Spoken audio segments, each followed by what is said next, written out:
देव्यै महादेव्यै शिवायै सत्तं नमः। नमः प्रकृते भद्राय नियता प्रणदास्मतां सर्वं खलविदमेवाहं नानदस्य प्रणादम्। यहाँ उपस्थित सभी पत्रकार बंधुओं को मेरा और मेरे साथियों का संस्थान का सादर नमस्कार प्रणाम।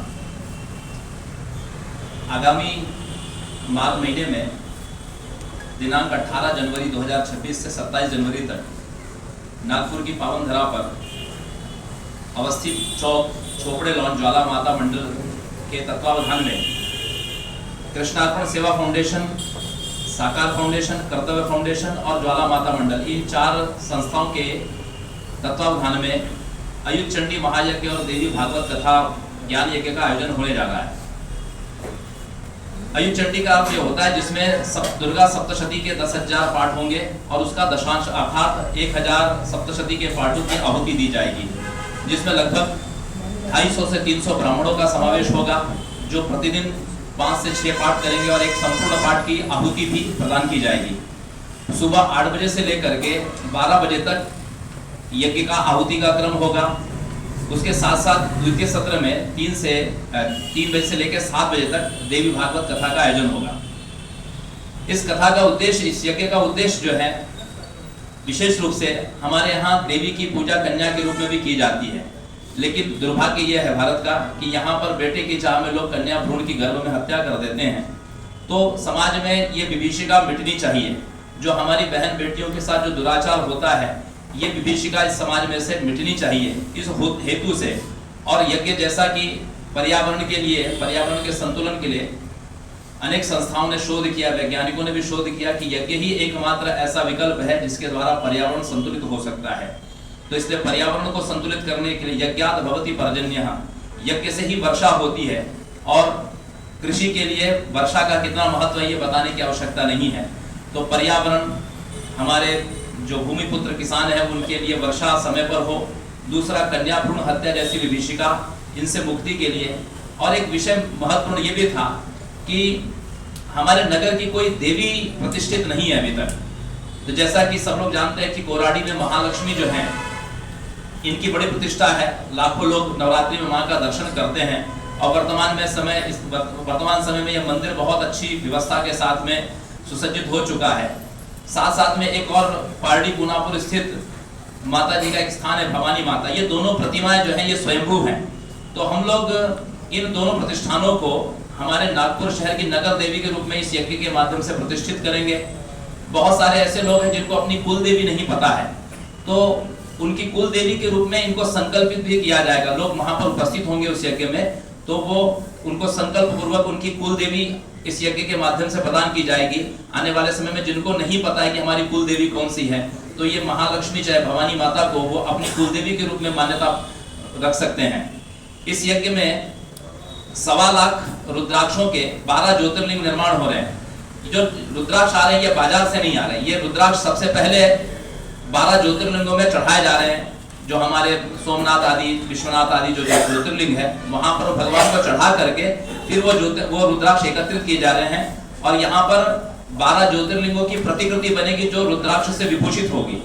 और अंतिम दिन ये सारे रुद्राक्ष नागपुर के और तमाम भक्तों को जो उपस्थित होंगे उनको प्रसाद रूप में भी वितरित किया जाएगा। अयुत चंडी अब तक हमारे नागपुर की धरती में पहली बार होने जा रहा है। विदर्भ में आज तक अयुत चंडी का अनुष्ठान नहीं हुआ है। हमारे यहाँ कथाएं बहुत होती हैं, शोभा यात्राएं होती हैं और भी सब इवेंट्स बहुत होते हैं, लेकिन अभी तक अयुत चंडी यज्ञ नहीं हुआ है हमारे यहाँ। इस यज्ञ में हम लोग नागपुर का जल प्रयोग नहीं करने वाले हैं। इसके लिए भारत की जितनी भी प्रमुख तीर्थ है, नदियां हैं, वहां का जल एकत्रित किया जा रहा है और ये पिछले 2 महीने से ये उपक्रम चालू है। शेष जो जल राशि बचेगी वो नर्मदा जी की जल राशि होगी। हम लोग नागपुर शहर का कोई जल इसमें प्रयोग नहीं करने वाले, समस्त तीर्थों का ही जल इसमें प्रयोग होगा। एक और विशेष इसमें यह है कि जो सामग्रियां हैं, जैसे हमारे भारत समेत 51 शक्तिपीठ हैं जहां पर सती के अंग आभूषण गिरे थे। इन देवी के उपासकों को लेकर इन शक्तिपीठों का बड़ा महत्व है। तो हम लोग शक्तिपीठों में सुहाग की सामग्रियां वहां पर मां को अर्पित करेंगे, चढ़ाएंगे। और यहाँ पर वो अंतिम दिन यहाँ की जितनी भी स्त्रियां हैं, हमारे नागपुर शहर की जितनी भी सौभाग्यवती स्त्रियां जो वहां पर पहुंचेंगी, उन सबको प्रसाद रूप में निःशुल्क सब वो सुहाग की सामग्रियां वितरित की जाएगी। आगे भाई शैलेश पांडे जी कुछ प्रकार का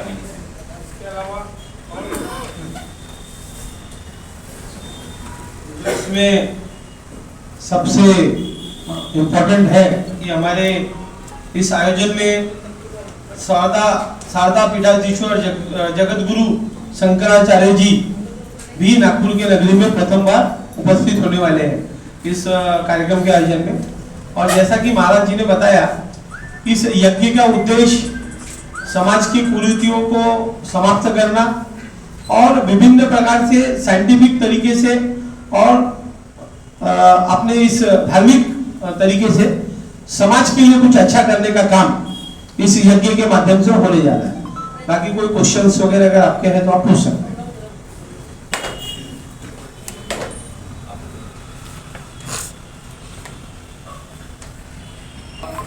मंदिर एवं कर्तव्य फाउंडेशन इनके तत्वाधान से जो यह 108 पवित्र चंडी यज्ञ होने जा रहा है, पंडित नंद किशोर जी महाराज इनकी कथा वचन रहने वाली है वहाँ पे माँ भगवती की। और वैसे ही इस नागपुर शहर के और विदर्भ के जो सभी प्रमुख लोग हैं, जो पॉलिटिकल होंगे, धार्मिक लोग होंगे, उन सब लोगों को वहाँ पे आमंत्रित कर रहे हैं। तो हर रोज 19 तारीख से लेकर 27 तारीख तक यह महायज्ञ चलने वाला है। इसी में सभी को हम लोग वहाँ पे आमंत्रित करेंगे। माननीय मुख्यमंत्री श्री देवेंद्र फडणवीस भी आप उपस्थित रहेंगे, माननीय गडकरी साहब उपस्थित रहेंगे, बावनकुळे जी उपस्थित रहेंगे और सभी पार्टियों के जो प्रमुख हैं वो सभी, और जो धार्मिक लोग हैं, इंडस्ट्रियल है, इंडस्ट्रीज वाले जो बड़े बड़े लोग हैं यहाँ पे, ये सारे लोग इसमें सम्मिलित होने वाले हैं। आप सबको विदित करना चाहता हूँ, पहले हमारी योजना थी कि इस अनुष्ठान को, इस यज्ञ को हम लोग कोराडी में ही करें, लेकिन कोराडी में हम लोग को व्यवस्था बराबर सही तरीके से नहीं मिल पाई, जिसको लेकर के मैं चिंतित था। 2 महीना 3 महीना मैं चिंतित रहा बहुत। उसके बाद में मेरी मुलाकात चोपड़े जी से हुई, रमेश चोपड़े जी से।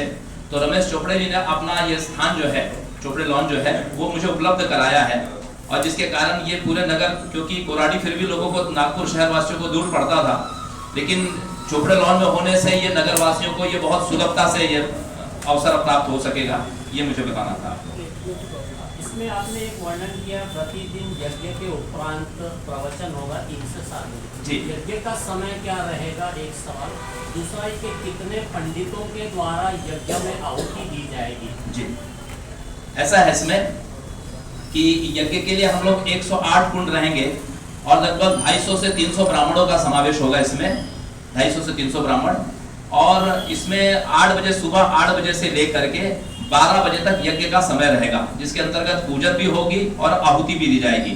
प्रतिदिन पूरी सप्तशती की आहुति प्रत्येक कुंड में, जैसे सप्तशती में 700 श्लोक है, तो हर कुंड में 700 श्लोक की आहुति हर कुंड में पड़ेगी, ऐसे 108 कुंड में होगी। इनमें महिलाओं का भी समावेश करेंगे, क्योंकि आपने सामग्री के तौर पे महिलाओं को देने का जो वर्णन किया है जी। यज्ञ में महिला पुरुष दंपति शामिल हो सकते हैं? जी, महिला दंपति को ही यज्ञ में सम्मिलित होने का अधिकार है, लेकिन चूंकि शास्त्रीय मर्यादाएं है कि स्त्रियां आहुति नहीं डालती हैं, तो स्त्रियां उसमें सम्मिलित होंगी। और सबसे बड़ा एक ये है कि 1008 महिलाएं 18 तारीख को शोभा यात्रा में जो तीर्थों का, भारत के समस्त तीर्थों का जो जल हम लोग एकत्रित कर रहे हैं, वो मांगलिक कलश को अपने मस्तक पर लेकर के शोभा यात्रा में, मंगल कलश यात्रा में लगभग 1008 महिलाएं चलेंगी।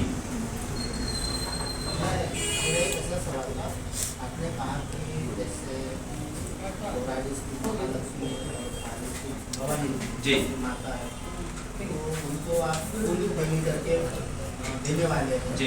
तो कुलदेवी जो होती है वो कौन सी परंपरागत चलते आती है जी, जो पूर्वजों ने पूजा की जी, कुलदेवी का जी। तो आप किस तरह से देना, कुछ ऐसा यज्ञ वगैरह? हाँ, बिल्कुल, बहुत अच्छा प्रश्न है।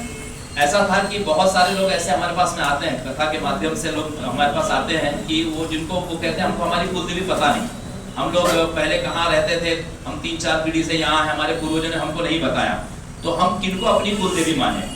तो इसलिए जिनको अपनी कुलदेवी पता है उनके लिए कोई समस्या नहीं है। जिनको अपनी कुलदेवी नहीं पता है, जैसे हम लोग यज्ञ अनुष्ठान करते हैं तो उसमें षोडश मातृका की पूजा की जाती है, तो षोडश मातृका में जो 16वीं देवी है आत्मनः कुल देवता, तो वो आत्मनः कुल देवता बोलने से आपकी कुल देवी का आवाहन तो हो जाता है, लेकिन हम माता जी को सामग्री, हमको जो हमारे घर में विवाह हो रहा है, बच्चे का जन्म हो रहा है, कुछ हमारे यहाँ नया हुआ है, तो हम उनको जो उनका भाग जो होता है, उनकी जो पूजा देनी होती है, या नवरात्रि में अष्टमी या नवमी को हम जब कुलदेवी की पूजा करते हैं, तो बहुत सारे लोगों ने ऐसा प्रश्न किया है मेरे पास, अब तक सैकड़ों लोग मेरे पास प्रश्न कर चुके हैं कि हमें अपनी कुलदेवी नहीं पता तो हम क्या करें। तो वस्तुतः हम इनको नगर देवी के रूप में प्रतिष्ठित कर रहे हैं। ये नागपुर शहर की नगर देवी के रूप में प्रतिष्ठित होने जा रहे हैं ये दो स्थान, क्योंकि ये स्वयंभू स्थान है और लोगों में इनकी बड़ी प्रसिद्धि भी है। लेकिन साथ साथ में हम कुल देवी के रूप में इनको संकल्पित करवाएंगे। जो लोग जिनको अपनी कुल देवी नहीं पता है, तो वो एक पर्टिकुलर दिन वो पहुंचेंगे वहां पर, और कुछ उनको 2-3 सामग्री हम बताएंगे, वो सामग्री लेकर के वो आएंगे और उनको संकल्प पूर्वक माता जी के सामने कहेंगे कि हे माता जी, और आज से उसकी एक विधि होगी छोटी सी, वो 10 मिनट की 15 मिनट की एक विधि होगी। उस विधि के अंतर्गत वो उन देवियों को अपनी उस दिल से कुल देवी के रूप में प्रतिष्ठित पाएंगे। नागपुर कहीं के भी लोग, जिनको यदि बाहर के कोई व्यक्ति यदि इन दोनों देवियों को कुल देवी नागपुर डिवीजन के अंतर्गत यदि कोई व्यक्ति यदि मान्यता देना चाहता है तो वो भी ले सकता है। इसमें कुछ प्रमाण पत्र देता उधर कुछ देने वाले? प्रमाण पत्र किसके लिए? ये जो कुलदेवी नहीं, प्रमाण पत्र कुलदेवी की ये मान्यता की वस्तु है, ये प्रामाणिकता की वस्तु नहीं है, मान्यता की वस्तु है।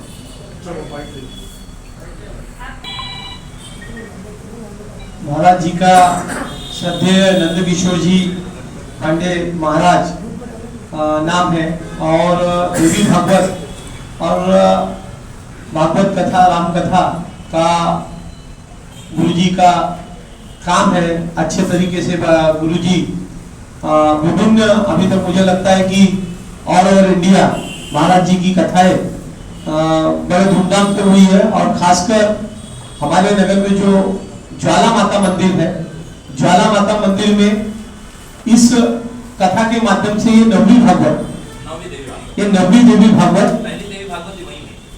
यहाँ पे हमारे यहाँ होने जा रही है, और शुरुआत देवी भागवत की ज्वाला माता मंदिर से हुई थी। ये इस बार की नवमी देवी भागवत है।